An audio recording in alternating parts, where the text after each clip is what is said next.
ए बाबू कोनो इज्जतदार रईस बाप के नालायक लड़का अपने चाल चलन ढंग से सभे गांव देश वालन के परेशान कैले बा, माता पिता के परेशान कैले बा, घर परिवार के परेशान कैले बा।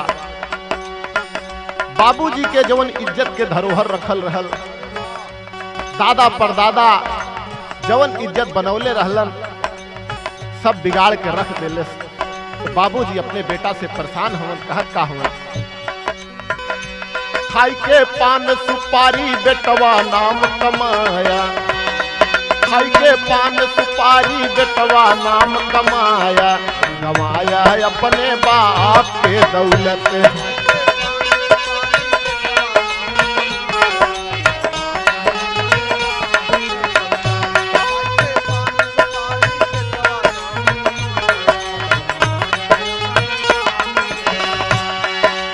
पान सुपारी खाई के बेटवा कैला जिलाता,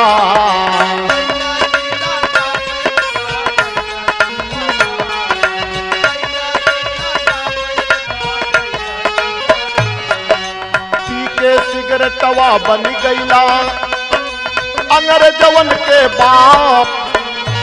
पेपर में पहले तू आपन नाम छपाया, गवाया बेटवा बाप के दौलत।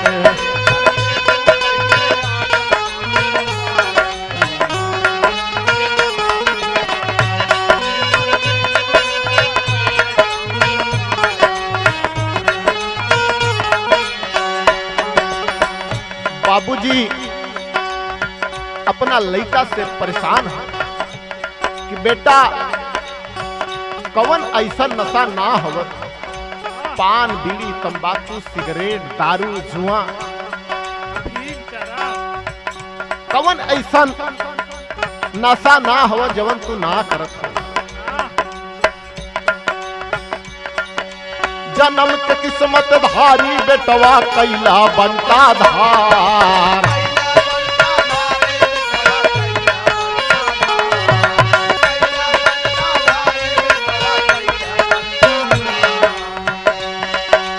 प्यार व्यार के चक्कर में कितने ना बेटा, अगर नशे भर रहा तो ठीक बा,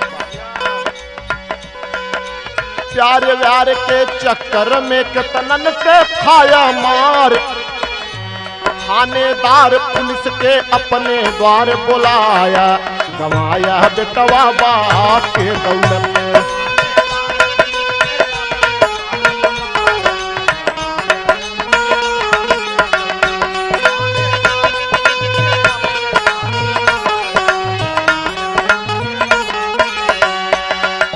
राजा के तू आदि भैला दारू तो हर में हरी,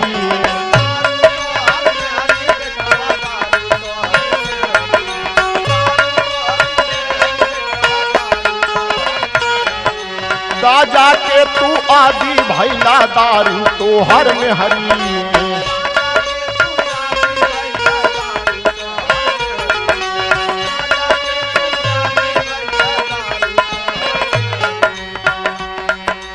जुआ में बेचवाई दिहला तू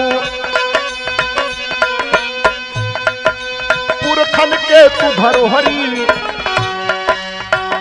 बेटवा गांव जवार में आपन नाम डुबाया, गवाया बेटवा बाप के दौलत है।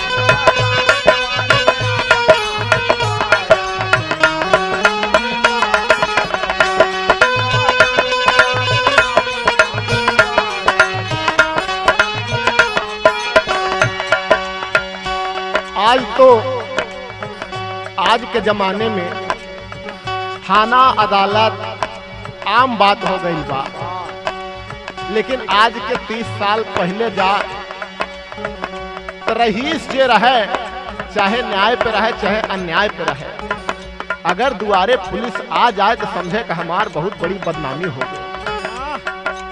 लेकिन ये ऐसा लड़का लायक निकलल कि थानेदार पुलिस इनकर घरे थाना बन गई। बाबूजी परेशान हुआ। इतने ना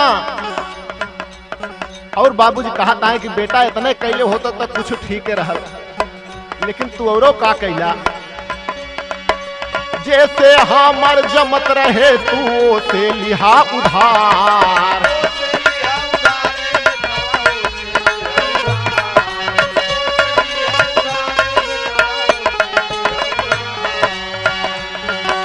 बाहर निकलल भाबा मुश्किल जब तो कई कर दीदार, बन के दुर्योधन तू बेटवा मार कराया, गवाया है अपने बाप के दौलत।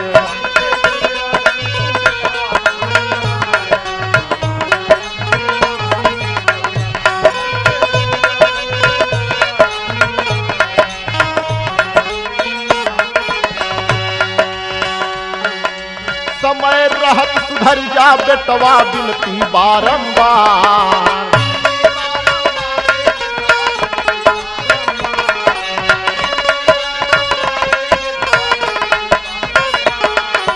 दारू गाजा जुआ छोड़ के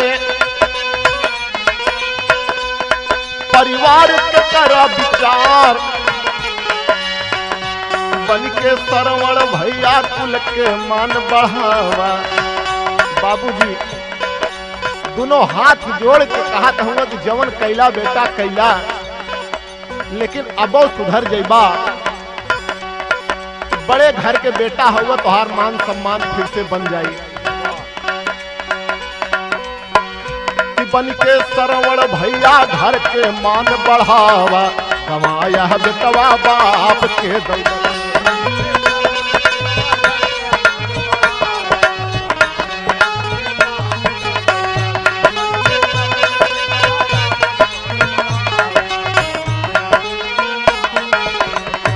खाई के पान सुपारी बेटवा नाम कमाया, गवाया बेटवा बाप के दौलत।